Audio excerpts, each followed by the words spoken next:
Hey guys, what's going on? James here, and in this video today, we're going to be continuing to regrade the Tampa Bay Buccaneers off seasons under the Jason Light era. Today, we are doing the 2017 off season. The Bucs actually went 9-7 the previous year. Could they improve the roster? Well, let's go ahead and find out. Starting off with some big time releases and re-signings, we had the Buccaneers releasing cornerback Alteron Werner. Now, they had brought in Brent Grimes at cornerback. They drafted Vernon Hargreaves, so there really wasn't a spot for Werner on the roster anymore. I give it, honestly, like a B in terms of the overall grading of the release. It just made sense. Werner didn't really have a spot on this roster anymore. After you had brought in Hargreaves and Grimes, it would have been a scenario where he really probably would have been like your cornerback 3 going forward. So I understand why they did release him. They also did re-sign defensive end Will Golston to a 5-year, $27.5 million deal. I give it a C+. Golston was always a reliable hand throughout his time on the Bucs roster, so I give him credit for that. I'm not going to name all of these deals, but there were some, let's say, smaller re-signings that were made. Guys like Chris Conte, Jaquiz Rogers, Josh Robinson, and Joe Hawley. I give them all a B overall, all of those re-signings combined. A lot of those guys ended up being starters either on the defense, offense, or special teams. So I give them credit for kind of keeping some core group of guys around, even if it is like some fringe starters and some backups. You still need to have solid depth, and at minimum, that's what all 4 of those guys provided. We are going to start kind of talking about a news section, and really the last couple of off seasons, it didn't matter in my opinion, but this off season it does start to matter, and that is losing players in free agency. So Mike Glennon, backup quarterback for the Bucs, went on to go join the Chicago Bears on a big time deal to be a starter with them. I give it a B. Honestly, Glennon floundered after he left the Bucs, and he was a career backup until his time was done in the NFL. So I give it a B. It was a smart decision for the Bucs to move on from Mike Glennon, and they do sign a new quarterback in this offseason, but trust me, we will get to that. They did let Bradley McDougald leave in free agency as well. I think he went to the New York Jets. I give it a C. They really shouldn't have let McDougald go. He was a good player on this defense, and I think he still could have been a guy that you kept around for a good few more years. So that one I disagree with. They did try to get a replacement for McDougald, but it just didn't work in my opinion. I give it a C. Honestly, I probably should give it a lower grade, so I think I might change that to a C-.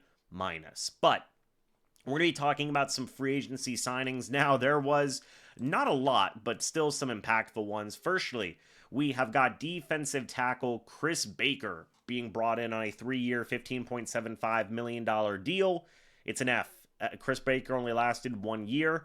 Man, Jason Light really, really struggled in his early years as a general manager signing former Cincinnati Bengals. I mean, Anthony Collins, I gave it an F. I think I gave it an F- maybe. Michael Johnson, same thing. I think I gave it an F. Chris Baker, another F. It just did not work in the early portions of Jason Light's general manager career to sign from the Cincinnati Bengals. Chris Baker being another glaring example of that. He should have never joined the team. He was pretty darn bad.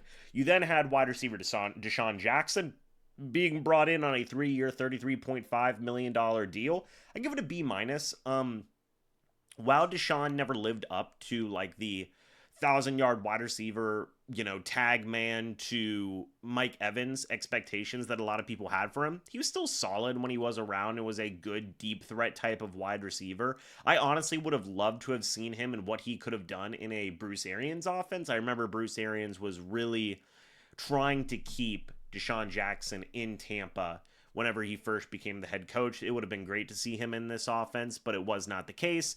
Give it a B- because overall he was pretty solid for the Bucs. Quarterback Ryan Fitzpatrick was brought in on a 1-year, $3 million deal. I'm going to be honest, dude. I give it a B. I originally wrote it as a B+.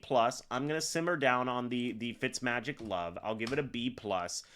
Fitz was a fine backup, and yes, even in some moments, a fringe starter for the Bucs. I thought that he did a fine job, and at $3 million, I mean that's great value in my opinion for what you got from Ryan Fitzpatrick. Him and Jameis were basically the same quarterback during this time, so overall I give it a B. Fitz was pretty cool whenever he was in Tampa. I thought that him and Jameis were a pretty solid quarterback room to have together.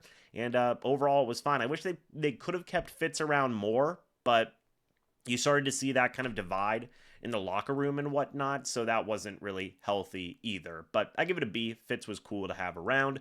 Strong safety TJ Ward was brought in as well. They don't have it on here because he was brought in a little bit after the offseason, but it was 1 year, $4 million deal. I give it a C. I mean, again, they did try to replace Bradley McDougall here, but TJ Ward just really wasn't it. Again, like very similar to what we saw with like a Deshaun Goldston, maybe. The league just didn't really suit these services of a guy like TJ Ward anymore. Just a hard-hitting type of safety with all the penalties and stuff like that were in the modern day NFL. Like TJ Ward was okay, which is why I gave it a C, but I feel like keeping Bradley McDougall would have been the better move. No trades, by the way, and no undrafted free agent signings to make a note of, but we do have the draft that did happen, the 2017 NFL draft.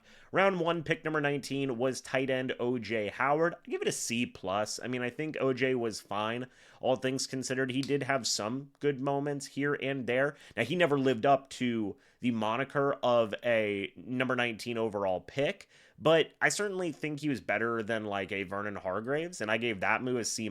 So I give O.J. Howard a C+. I think he was okay while he was here.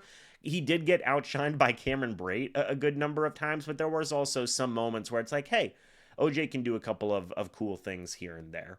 Round 2, pick number 50, we have strong safety Justin Evans. I give it a C+ as well. No discredit to Justin Evans. He was very good, but injuries were a problem, and that's why I give it a C+.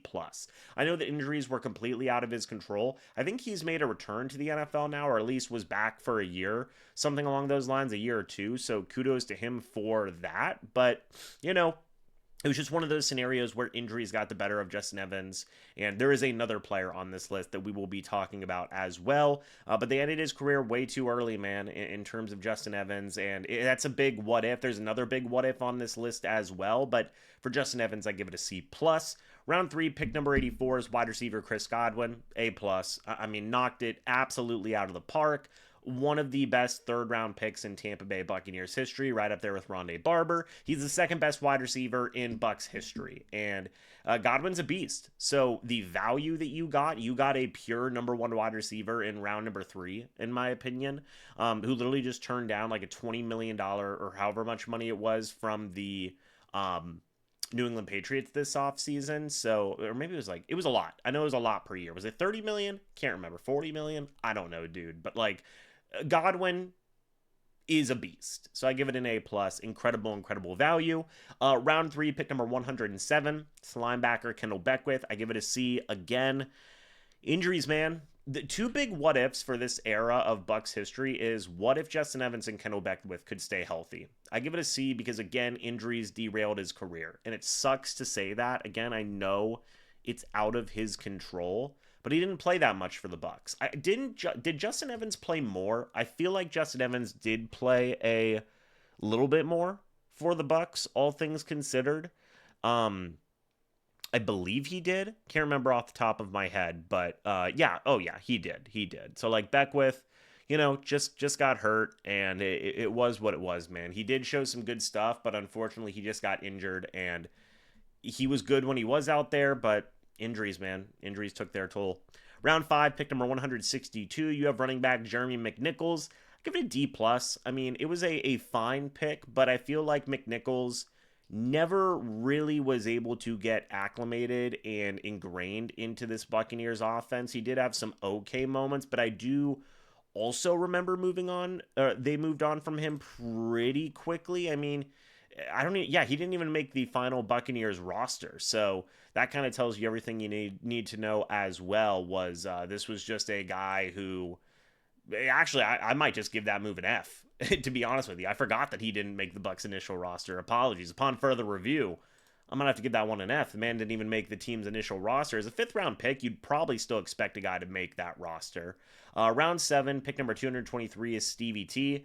I'll give that one a D plus now. Honestly, I originally had it as a D. I'll move it up to a D plus. At least he was, in that kind of practice squad mold, in that kind of conversation sometimes as like a big body nose tackle. So I give him credit for that. Better than Jeremy McNichols, that's for sure. But really, guys, that's it for this offseason. Wasn't a ton of crazy moves, right? They didn't go super crazy with a ton of things. It wouldn't result in the best record for the Buccaneers the following season, but we will talk about that in the 2018 offseason. But guys, let me know your thoughts and opinions about the grades that I gave down in the comments section below. I'd love to hear it. What grades would you give the Tampa Bay Buccaneers moves? What did you guys think about this offseason? Like and subscribe if you guys are new, by the way, as well. But guys, thanks so much for watching. Hope you all enjoyed. As always, guys, I'll see you all in the next video or the next live stream. But until then, and as always, guys, goodbye for now, and go Bucs.